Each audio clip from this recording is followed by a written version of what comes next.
Hello from Latvia, the Baltic Aviation Hub. I'm pleased to greet the participants of the Riga Aviation Forum.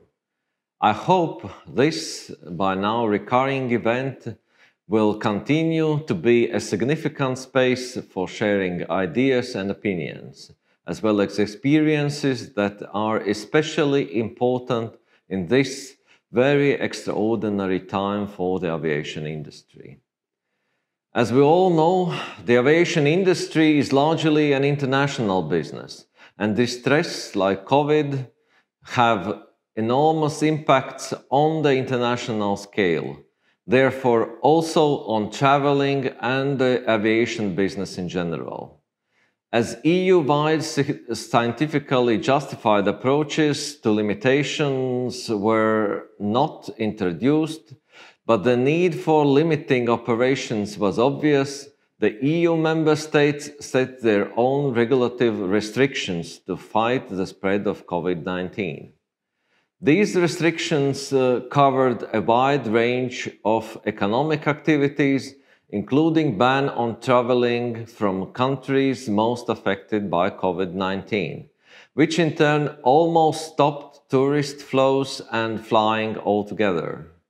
Unfortunately, those restrictions and limitations varied widely from the member state to the member state, therefore making the operational environment even more difficult and problems for passengers greater. The aviation industry is an important part of Latvian economy. Due to the restrictions of flights within Europe and between Europe and third countries, the volume of different branches of Latvian commercial aviation shrunk about 80–90%. This disastrous situation required a decisive government and its intervention to save the industry from complete collapse. The government had no doubts regarding the urgent need of measures allowing to support and help all aviation industry companies. The infrastructure entities like Riga International Airport and air navigation services provider LGS received substantial financial support from Latvian government. Air Baltic Airline, the backbone of Latvian aviation, was also supported by increasing the share capital of the company, and this support was approved by the EU Commission. To support businesses, including auxiliary ones in aviation, under the pressures of this extraordinary situation, we specially designed a system that included criteria on how private companies could apply for financial support for unforeseen and unexpected losses due to COVID-19. Even though the industry is recovering slowly, it is recovering consistently. The number of flights and the number of destinations we see where operations are renewed are increasing. We also see an increase of activity in Riga International Airport, and LGS reports a steady increase in overflights as well. Unfortunately, dramatic developments were subject to this year made all the existing business plans, medium-term considerations for commercial entities, as well as for the state sector in aviation and tourism field irrelevant.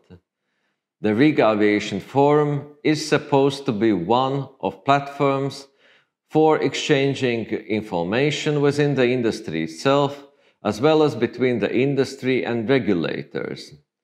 Riga is a center of aviation of the Baltic region, and I am certain that this year's Aviation Forum, with its extensive scientific program and great participants, has the potential to be an opinion leader of aviation industry in the Baltics and Northern Europe.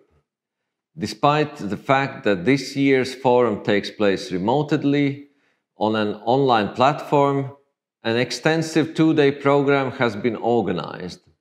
It is highly important for the aviation industry in Latvia for the first time a pre-forum research conference on aviation sciences has been organized under this format, and despite the difficult situation in the aviation sector, a business forum is taking place for the third time in a row.